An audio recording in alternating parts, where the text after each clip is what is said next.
नमस्कार दोस्तों, स्वागत है हमारे YouTube channel one direction point में। आज मैं यहाँ पर लेकर हाजिर हूँ साइंस का सेक्शन, जो कि पेट परीक्षा की दृष्टि से बहुत ही ज़्यादा महत्वपूर्ण है। आइए तो देर न करते हुए शुरू करते हैं आज का वीडियो। सबसे पहले हम यहाँ पे चर्चा करेंगे यांत्रिकी यानी कि मैकेनिज्म। ठीक है, इसके अंतर्गत हम न्यूटन के जितने भी नियम हैं उन पर चर्चा करेंगे और विस्थापन और दूरी की जो भी परिभाषाएं और मात्रक हैं उनके बारे में हम चर्चा करेंगे। तो आइए देखते हैं एक एक करके सभी को। सबसे पहले बात करते हैं दूरी यानी डिस्टेंस। डिस्टेंस के बारे में अगर हम बात करें तो दूरी क्या होती है? गति करती हुई वस्तु द्वारा तय किए गए मार्ग की लंबाई को दूरी कहते हैं। ठीक है, कोई भी वस्तु मान लो गति कर रही है तो उसके द्वारा जो मार्ग तय किया जा रहा है, जो रास्ता तय किया जा रहा है, उसको हम क्या कह रहे हैं? उस लंबाई को हम क्या कह रहे हैं? दूरी कह रहे हैं। ठीक है, और दूरी एक कैसी राशि है? अदिश राशि है। ठीक है, याद रखेंगे दूरी कैसी राशि है? अदिश राशि है। और दूरी सदैव धनात्मक होती है। ठीक है, हमेशा दूरी पॉजिटिव होती है, कभी निगेटिव में नहीं होती। ठीक है, याद रखेंगे इसको। आइए आगे बढ़ते हैं। नेक्स्ट है हमारा विस्थापन यानी डिस्प्लेसमेंट। डिस्प्लेसमेंट के बारे में देखें, किसी वस्तु की अंतिम स्थिति तथा प्रारंभिक स्थिति के बीच की न्यूनतम दूरी को विस्थापन कहते हैं। ठीक है, मतलब किसी वस्तु की प्रारंभिक स्थिति और अंतिम स्थिति के जो बीच की मिनिमम डिस्टेंस होती है उसको हम क्या कहते हैं? डिस्प्लेसमेंट कहते हैं। ठीक है, और डिस्प्लेसमेंट यानी विस्थापन धनात्मक हो सकता है, ऋणात्मक हो सकता है तथा शून्य भी हो सकता है। लेकिन अगर हम डिस्टेंस की बात करें तो डिस्टेंस हमेशा पॉजिटिव में होती है, ना ही वो ऋणात्मक हो सकती और ना ही वो शून्य हो सकती। ये डिस्टेंस और डिस्प्लेसमेंट में डिफरेंस है। ठीक है, याद रखेंगे, बहुत ही ज़्यादा महत्वपूर्ण है। आइए नेक्स्ट देखते हैं।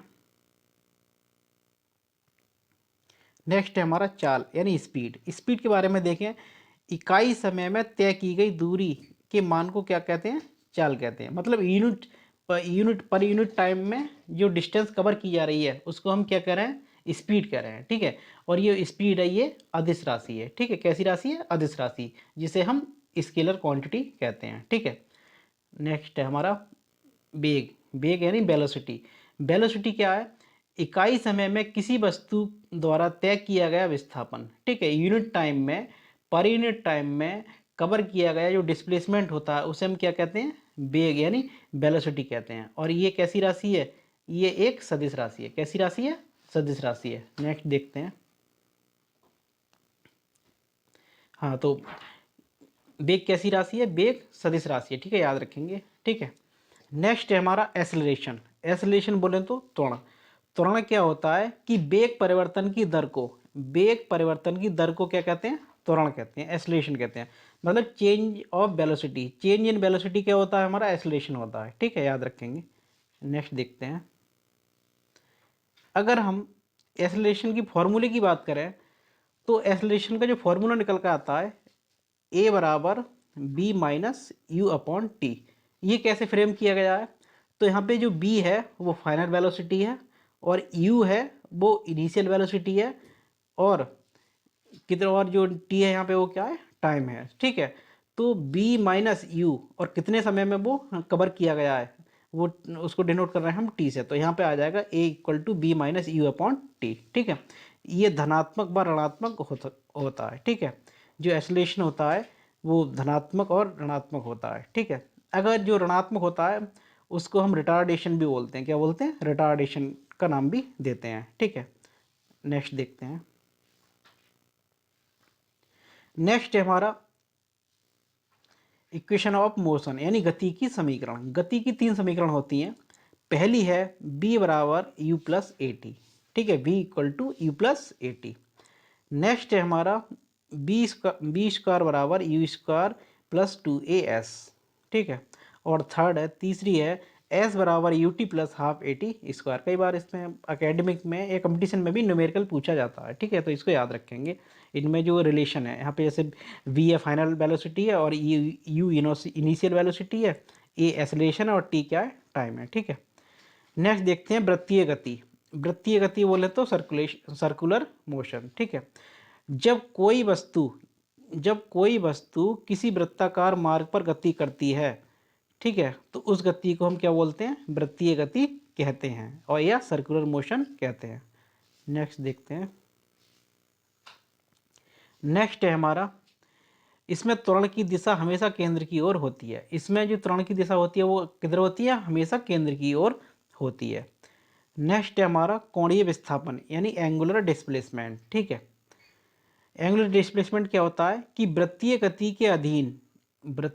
के अधीन कोई वस्तु अपनी प्रारंभिक स्थिति के सापेक्ष जितना कोण घूम जाती है। ठीक है, मतलब कोई भी वृत्तीय गति के अधीन कोई वस्तु अपनी इनिशियल पोजीशन के सापेक्ष जितना कोण घूम जाती है उसको हम बोलते हैं कोणीय विस्थापन। ठीक है, नेक्स्ट देखते हैं। नेक्स्ट है हमारा सदिश राशि। ये कैसी राशि है, ये सदिश राशि है। ठीक है, आगे देखते हैं कोणीय वेग। कोणीय वेग क्या होता है, कोणीय वेग यानी एंगुलर वेलोसिटी।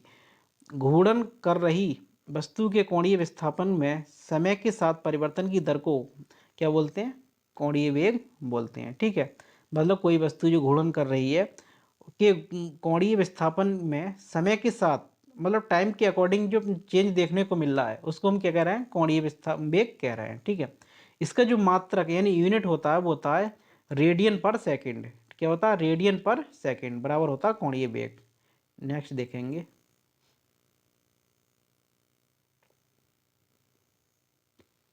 नेक्स्ट है हमारा न्यूटन के गति के नियम। न्यूटन के गति के नियम क्या है, सबसे पहले न्यूटन ने सन 1687 में अपनी एक पुस्तक प्रिंसिपिया में गति के संबंधित तीनों नियमों के बारे में बताया था। उनकी एक पुस्तक थी जो 1687 में आई थी, प्रिंसिपिया, उसमें गति के तीनों नियम के बारे में उन्होंने बताया था। तो पहला नियम है यहाँ पे गति का प्रथम नियम। गति का प्रथम नियम क्या कहता है, देखते हैं इसके बारे में। गति का प्रथम नियम को हम जड़त्व का नियम भी कहते हैं। ठीक है, ये कई बार पूछ लिया जाता है। गति के प्रथम नियम को हम जड़त्व का नियम भी कहते हैं। देखते हैं इसके बारे में। यदि कोई वस्तु ब्रह्मावस्था में है तो वह ब्रह्मावस्था में ही रहेगी। यदि एक समान चाल से चल रही है तो वैसे ही चलती रहेगी जब तक कि उस पर कोई भी बाह्य बल न लगाया जाए। ठीक है, करते हैं, एक्सप्लेन करते हैं। अगर कोई वस्तु स्टेशनरी कंडीशन में है यानी स्थायी अवस्था में है तो स्थायी अवस्था में या ब्रह्मावस्था में रहेगी। अगर कोई वस्तु एक समान चाल से चल रही है तो वो उसी चाल से चलती रहेगी अनटिल एंड अनलेस, जब तक कि उस पर कोई भी एक्सटर्नल फोर्स अप्लाई नहीं किया जाए। ये कहता है गति का प्रथम नियम। ठीक है, जड़त्व, इसे जड़त्व के नियम के नाम से भी जाना जाता है। जड़त्व के नियम के दैनिक जीवन में अनुप्रयोग, मतलब गति के प्रथम नियम के डेली लाइफ में कौन कौन से एप्लीकेशंस हैं उनके बारे में देखते हैं।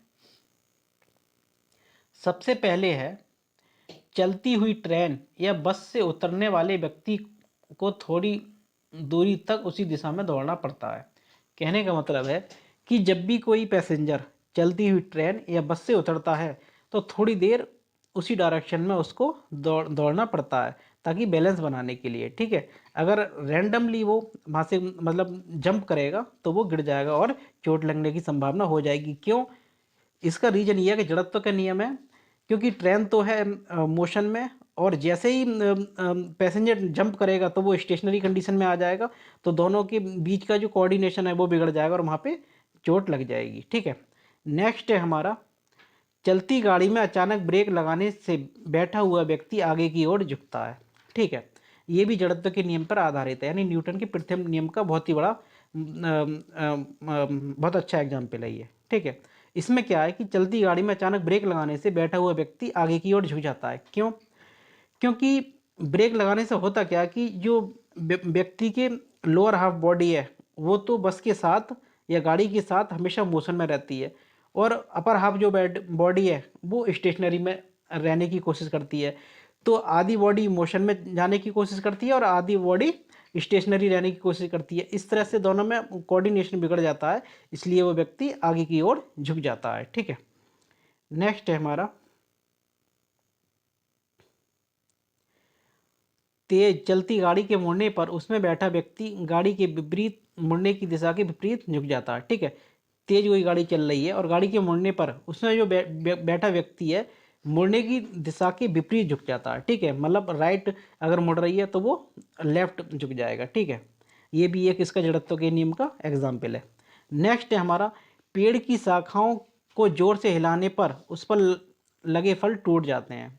ये बहुत ही ज़्यादा फेमस एग्जाम्पल है जड़त्व के नियम का।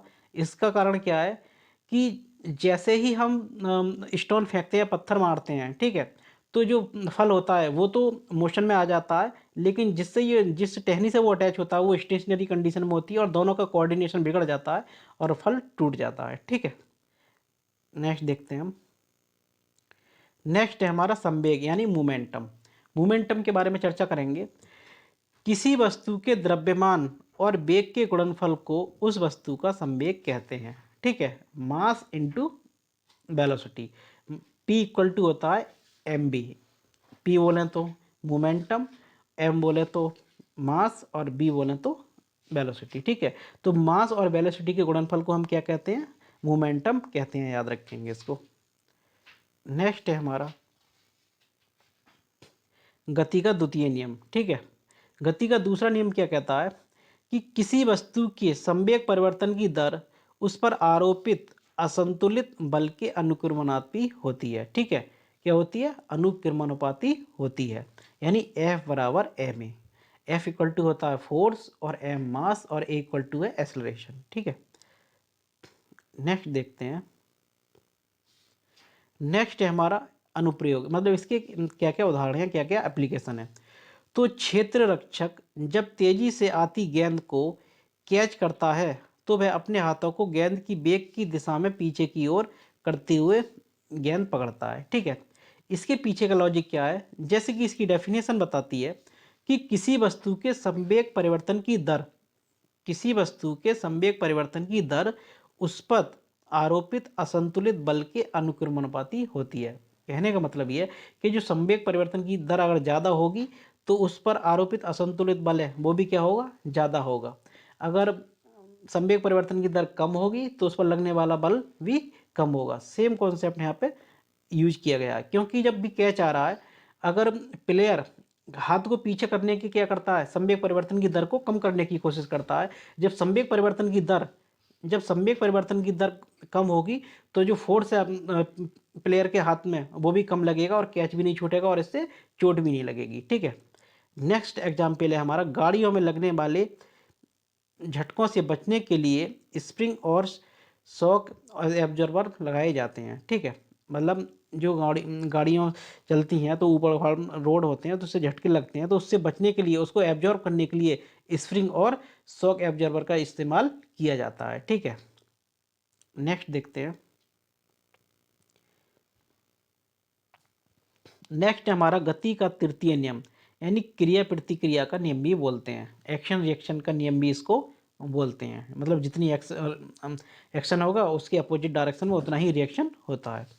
इसकी डेफिनेशन के बारे में देखते हैं। एक वस्तु क्रिया रूप में दूसरी वस्तु पर जितना बल लगाती है, एक वस्तु क्रिया रूप में दूसरी वस्तु पर जितना बल लगाती है तो दूसरी वस्तु भी उतना ही बल विपरीत दिशा में प्रतिक्रिया के रूप में लगाती है। ठीक है, एक्शन रिएक्शन लॉ भी इसे बोलते हैं। इसके एग्जाम्पल के बारे में चर्चा करेंगे।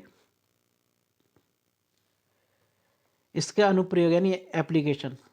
ठीक है, अगर इसके एप्लीकेशन के बारे में देखें, बंदूक से जब गोली छोड़ी जाती है, बंदूक से जब गोली छोड़ी जाती है तो हमारे हाथ में झटका लगता है। ठीक है, क्यों? क्योंकि जब बंदूक से गोली छूटती है तो गोली की जो मोशन होता है वो आगे की ओर होता है, तो जिन उतना ही फोर्स अपोजिट डायरेक्शन में पीछे की ओर लगता है और छोड़ने वाले के हाथों में क्या लगता है? झटका फील होता है। ठीक है, नेक्स्ट एग्जाम्पल है रॉकेट की गति उससे निकलने वाले तीव्र गैसीय निकास की प्रतिक्रिया होती है। ठीक है, रॉकेट की गति उससे निकलने वाले तीव्र गैसीय निकास की प्रतिक्रिया होती है। अगला एग्जाम्पल है हमारा नाव को जल में चलाने के लिए चप्पू से जल को पीछे ढकेला जाता है। ठीक है, जब जल की डायरेक्शन क्या होती है? अपोजिट डायरेक्शन में होती है, और नाव की जो डायरेक्शन होती है जल के अपोजिट डायरेक्शन में होकर फॉरवर्ड डायरेक्शन में हो जाती है। मतलब जल बैकवर्ड डायरेक्शन में और नाव फॉरवर्ड डायरेक्शन में। ठीक है, एक्शन रिएक्शन का लॉ है। नेक्स्ट है हमारा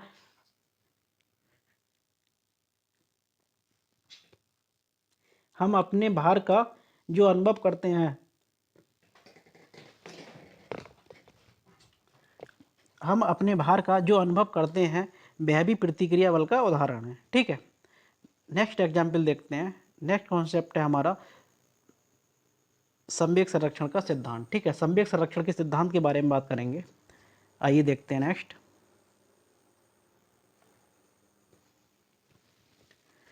संवेग संरक्षण का सिद्धांत क्या कहता है? न्यूटन के द्वितीय और तृतीय नियम को मिलाने पर, न्यूटन के द्वितीय और तृतीय नियम को मिलाने पर संवेग संरक्षण के नियम की प्राप्ति होती है। ठीक है, याद रखेंगे संवेग संरक्षण का सिद्धांत कौन कौन से नियम से बनता है? न्यूटन के द्वितीय और तृतीय नियम को मिक्स करने पर बनता है। ठीक है, यदि कणों के किसी निकाय पर बाह्य बल ना लग रहा हो तो उस निकाय का संवेग कैसा रहता है? नियत रहता है। नेक्स्ट देखते हैं। इसके एप्लीकेशन के बारे में बात करें। अनुप्रयोग, रॉकेट का उड़ना रॉकेट का उड़ना क्रिया प्रतिक्रिया एवं संवेग संरक्षण पर आधारित है। मतलब जो रॉकेट उड़ता है वो क्रिया प्रतिक्रिया और संवेग संरक्षण के सिद्धांत पर आधारित होता है। नेक्स्ट है हमारा, जब कोई व्यक्ति नाव से कूदता है तो वह नाव को पीछे की ओर खिसक जाती है। जब भी कोई व्यक्ति नाव से कूदता है तो नाव पीछे की ओर खिसक जाती है। इस पर दोनों ही नियम काम करते हैं, क्रिया प्रतिक्रिया का और संवेग संरक्षण का।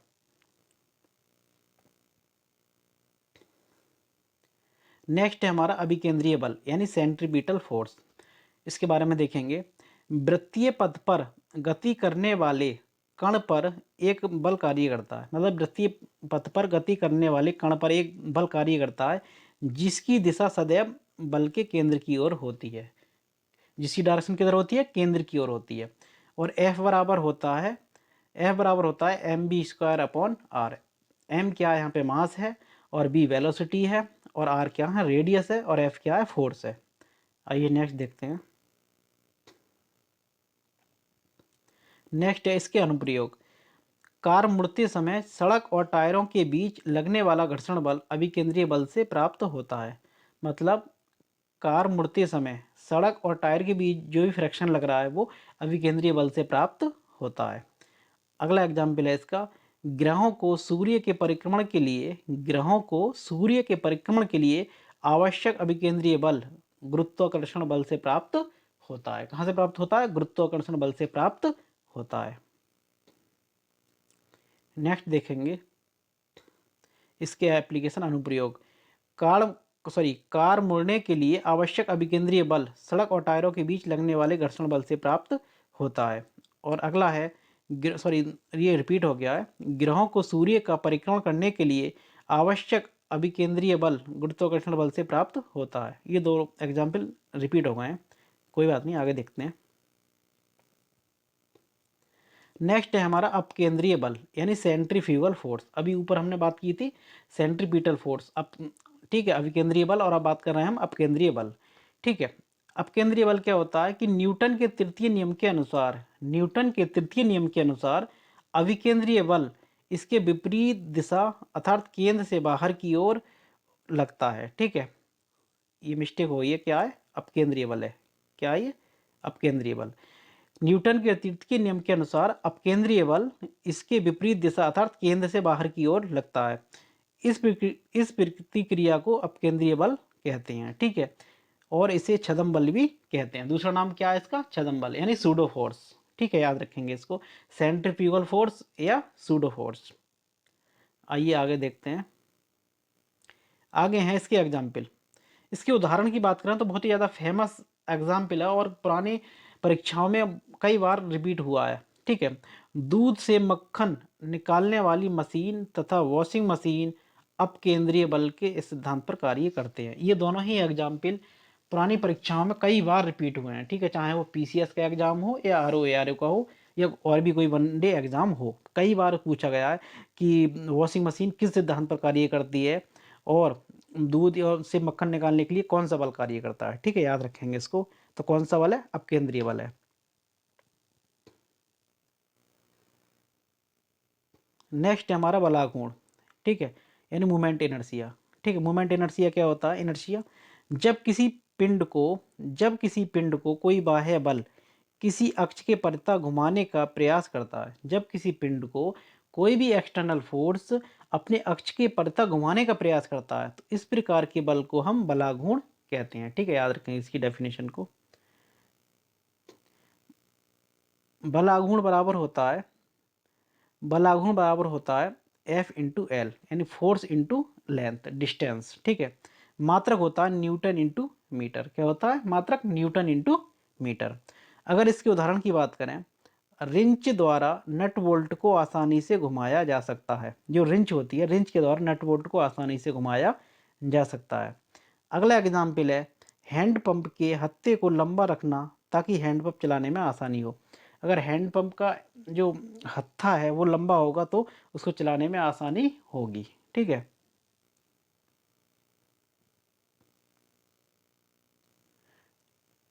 नेक्स्ट है हमारा जड़त्व आघूर्ण। जड़त्व आघूर्ण क्या होता है? इसे बोलते हैं मूवमेंट ऑफ इनर्शिया। ठीक है, पिंड का वह गुण जिसके कारण वह किसी अक्ष के पड़ता घूर्णन में होने वाले परिवर्तन का विरोध करता है। पिंड का वह गुण जिसके कारण वह किसी अक्ष के परिता घूर्णन में होने वाले परिवर्तन का विरोध करता है। जड़त्व आघूर्ण बराबर होता है द्रव्यमान गुणा अक्ष की दूरी का वर्ग, यानी I बराबर mr²। ठीक है, I बराबर mr²। ठीक है,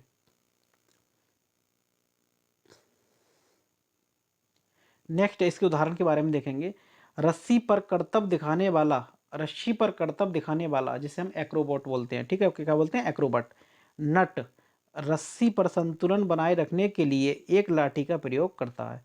रस्सी पर करतब दिखाने वाला नट रस्सी पर संतुलन बनाए रखने के लिए एक लाठी का प्रयोग करता है। मतलब जब भी वो रस्सी पे चलता है तो अपने कंधे पे एक लाठी रख लेता है अपने बैलेंस बनाने के लिए। ठीक है, तो वो इसी का एग्जाम्पल है। ठीक है, जड़त्व आघूर्ण का। नेक्स्ट है हमारा घर्षण। घर्षण क्या होता है? वह बल जो वस्तुओं के संपर्क तल पर कार्य करता है। वह बल जो वस्तुओं के संपर्क तल पर कार्य करता है तथा सापेक्ष गति का विरोध करता है। ठीक है, उसे हम क्या कहते हैं? फ्रिक्शन फोर्स या घर्षण बल कहते हैं। इसके बारे में देखेंगे। स्थैतिक घर्षण बल दो टाइप के होते हैं। स्थैतिक घर्षण बल, स्टैटिक फ्रिक्शन फोर्स। ठीक है, किसी सतह पर स्थिर अवस्था में रखी हुई वस्तु और उस सतह के बीच लगने वाला स्थैतिक घर्षण बल कहलाता है। मतलब कोई भी वस्तु स्थिर अवस्था में है तो उस वस्तु और उस सतह के बीच लगने वाला जो बल है उसे हम क्या बोलते हैं? स्थैतिक घर्षण बल बोलते हैं। ठीक है, नेक्स्ट है हमारा सीमांत घर्षण बल। सीमांत घर्षण बल के बारे में देखें। किसी स्थिर वस्तु को गतिशील बनाने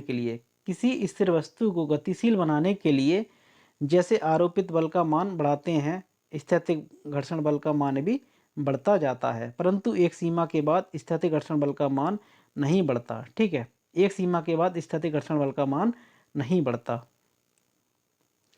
स्थैतिक घर्षण बल के अधिकतम मान को ही सीमांत घर्षण बल कहते हैं।